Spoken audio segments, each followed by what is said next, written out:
Hello all, I hope you're doing well today. A theme I've been speaking about on the channel for the past few months has been this idea that even in the darkest of times there is always a silver lining. And boy, are we going through dark times in the UK and the broader Western world at the moment. But as I often say, sometimes we need to go through the dark times to reveal what we are, to find our true character within. We can look to the skies and our roots deep down and evolve, become better than what we were before. It's the cycle of history, and certainly when we look at our ancestors, we can see that they went through the same process too, so as should we.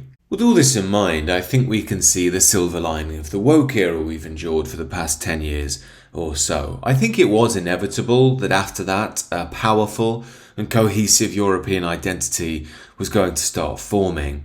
After all, we've been told for a long time now that you have no identity, your culture is evil, your civilization is bad, your ancestors are disgusting, men are disgusting, and your identity is only a socio-cultural tool of oppression, and we will define your own identity for you while telling you there's no such thing as identity. However, your identity will always be described as hysterically negative. Oh, and by the way, if you ever dare display any in-group bias or think your group has any positive traits at all, or even that groups are a thing, will destroy your career, your reputation, your life. And just when you thought things couldn't get any better for us, they add the cherry on the cake, and that is, of course, that ethnic, quote, minorities in the Western world are noteworthy. They do have an identity. They are infinitely positive, and they must be celebrated ostentatiously at every turn. They'll also have complete financial and political backing from the state and every arm of the liberal regime apparatus. Now, what on earth is not to like about all of that? How on earth could there be a backlash? Now, speaking about that backlash, you do see in the liberal media quite a lot people speaking about how, the average right-winger now sounds like Nick Griffin did 10, 15 years ago. And the way they speak about it is always quite interesting. It's as if a spectre has visited Europe for no reason at all. It's like a flu. People just catch it. You heard about Marjorie. Yeah, she got a case of the racisms. We had to put her down. Yet the reality is that millions of people around the Western world are quite similar to, well, me. Now, to be clear, I'm a bit of a hippie soppy socks deep down. I like meditation and prayer and walks in nature, but I am very socially conservative when it comes to moral opinion, economically, basically a centrist. And like most people, I just wanted to be left alone, but got sick of the unrelenting onslaught of globalist liberalism telling us who we are, where they import millions of people from the third world into our country and tell us we're racist if we notice it. Yet while people who were particularly sensitive to the soul of their country could see a big problem was coming, largely the tentacles of globalism have been able to run very deep. A, because business has been booming for the past few decades and people just focus on material wealth. It's a sin of modernity. B, because it was only really affecting the middle classes. And C, because there was unrelenting state and media propaganda telling us how excellent everything was while we could see our house was on fire and we were still watching TV. And to further my house fire analogy, now the smoke has just got too thick. The flames are entering the front room. And this means that people are now having to acknowledge the harsh realities of life. A recent example of this is the once progressive academic turned, what would you say, quote, right-wing activist Matt Goodwin. Now, 10-15 years ago, he would have just held the typical Blairite position on identity, thinking that that's ethical. But now he's acknowledging that the English actually exist. This is quite a big step for a mainstream political figure. After all, this is completely counter to liberal orthodoxy. My view is Englishness is an ethnicity that is deeply rooted in a people that can trace their roots back over generations. It is a very distinctive identity and a different identity from Britishness. So I think somebody could identify as British and they can be British, but they cannot simultaneously identify as English. Now, while I'm sure such comments will get those liberal panties in a twist at the BBC and The Guardian, oh my God, it's the return of Hitler, the reality is that this is just the rational position.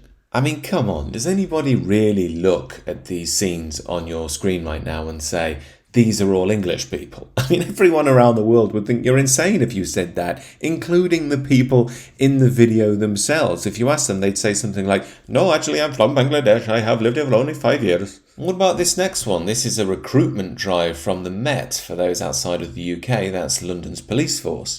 अस्सलाम वालेकुम, मैं साजन यूसुफ मेहदी पिछले 20 साल से met police का हिस्सा हूँ। मैंने अपनी शुरुआत रिस्पांस टीम के साथ की थी, उसके बाद सेफ नेबरहुड ज्वाइन किया और अब मैं आउटरीच टीम के लिए काम कर रहा हूँ। मुझे अपने जॉब में जो सबसे अच्छी चीज़ लगती है, जब मैं अपने कम्युनिटी में जाता हूँ, उनके मसाइल को तवज्जो से सुनता हूँ और उनकी जो रिजर्वेशंस मेट के मुतल्लिक हैं, उनको बखूबी तरीके से हल करने की कोशिश करता हूँ।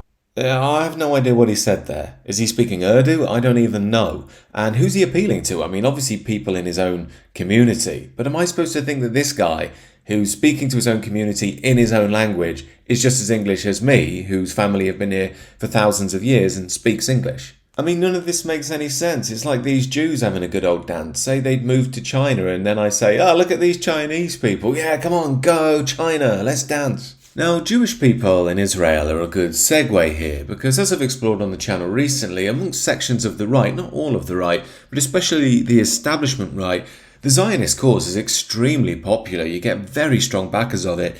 And the same on the left when it comes to Palestine, where people will be viciously pro-Palestine. And it's so interesting this because both ultimately in the West would deny a sense of ethnicity around nation and that being a core part of what a nation is. But when it comes to Israel and Palestine, they become total ethno-nationalists when it's outsourced. Now with this in mind, let's just do a little thought experiment. Let's say that for whatever reason, the Jews decided they didn't want to be Jewish anymore and became Palestinian Muslims. And the Palestinian Muslims thought, oh, do you know what, we're actually Jews now and we're going to support the cause of Zionism in Israel. Now, as wacky as this sounds, it is theoretically possible through the liberal worldview because after all, things such as ancestry, tradition, these are all meaningless things. Everything is culturally, socially and economically defined. Yet if this was the case, would Owen Jones still be so fanatically pro-Palestine? Would Douglas Murray still be so fanatically pro-Israel? More importantly, would the fates of the two peoples be exactly the same, even though they've swapped?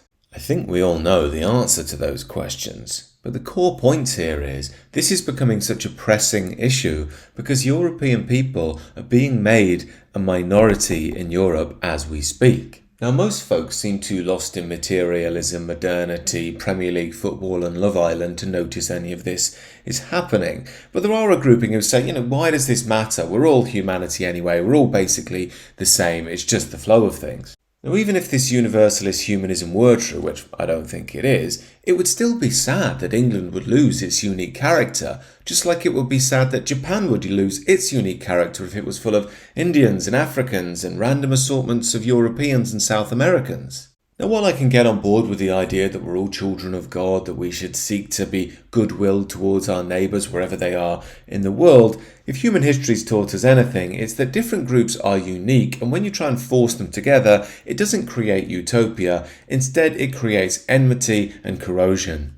Further to that, one of the beauties of life is you see that peoples develop their own practices, their own divine understanding, their own traditions, their own mythologies, their own cultural and social practices that are unique to them, that are basically sacred. I believe such traditions allow a people to flourish. It's why the Japanese are famous for their order, the Chinese for Confucian ideas of duty towards society and family, German orderliness, the quaintness of the English village, and so on. Now, when you deny these elements of your tradition and culture, you're ultimately denying yourself. You're not celebrating diversity. On a global scale, you're destroying it by turning humanity into one disorganized mass in an economic zone. And to pull the curtain away, that's the absolute aim of globalism. It uses the lovely leftist liberal virtue as a front, but in reality it's about destroying the uniqueness of peoples and nations in order to stunt a global takeover, especially at the will of money power. And this brings me to the conclusion of this video, and I hope that you note here, nothing I've said here is hateful. It's just neutral realities about what human beings are. Now, the differences between groups can be used in a hateful way, no doubt about that, and some people have historically, but that doesn't mean the differences themselves are hateful. They could be used in a beautiful way about unique celebrations of distinct culture, about how people need their community, their tribe and tradition in order to thrive and create a better world. And I'm left scratching my head as to why we as Europeans, why we as Westerners aren't having this conversation about what we want our civilization to be. We're on the verge of a change which is bigger than the Industrial Revolution, where Europeans will no longer be the majority in Europe.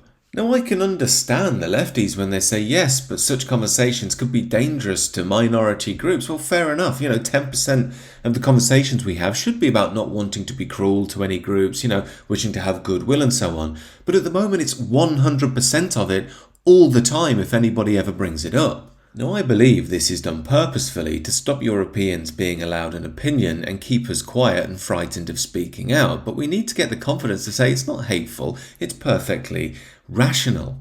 And as I've said before, this is why the system wants the crazy people who are frothing at the mouth and hate said group, maybe they hate Muslims or Hong Kongers for whatever reason, because the system can say, look how crazy and evil these people are. Now let's get back on with the globalism.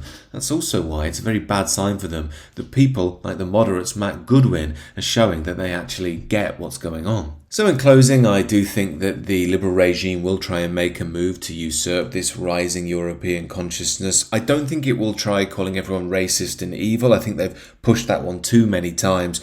And on top of that, the problems are just too great right now. I do think they might try and take the right and the left back a few decades, just basically leave all the race stuff behind. I think Farage is a good example of that on the right. Maybe they'll move to the old left as well, the sort of Dennis Skinner, Tony Benn type rhetoric. And of course, that will all be to just contain people while the globalist project continues. But to my mind, Pandora's box has been well and truly opened. The cycle of history is turning once more. The future is uncertain, but potentially very dynamic and full of evolution. These are my thoughts as always. Do let me know what you think down below, and do consider subscribing to the channel if you know.